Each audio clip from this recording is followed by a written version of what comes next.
লক্ষ্মীপুর সদর উপজেলার চররহিতা ও করাতের হাট এলাকায় দুই শিশুকে ধর্ষণ চেষ্টার অভিযোগে থানায় দুটি পৃথক মামলা হয়েছে। বৃহস্পতিবার রাতে দুই শিশুর পরিবারের পক্ষ থেকে মামলা দায়ের করা হয়। পরে পুলিশ ইমরান হোসেন ও নূর মিয়া নামে দুইজনকে গ্রেপ্তার করে।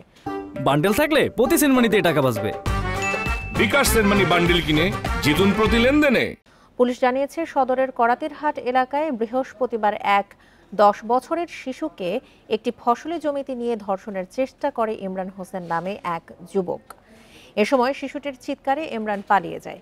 একই সময়ে চররহিতা এলাকায় আরেক শিশুকে ফুসলিয়ে ঘরে ডেকে নিয়ে ধর্ষণের চেষ্টা করে অভিযুক্ত নূর মিয়া। পরে দুটি ধর্ষণের বিষয়ে এলাকায় জানাজানি হলে স্থানীয় একটি প্রভাবশালী চক্র মীমাংসার নামে ঘটনা ধামাচাপা দেওয়ার চেষ্টা করে। পরে পুলিশের সহযোগিতায় দুই শিশুর পরিবারের পক্ষ থেকে দুটি পৃথক মামলা করা হয়। প্রাথমিক তদন্তে ধর্ষণের চেষ্টার প্রমাণ পাওয়া গেছে বলে জানিয়েছে পুলিশ।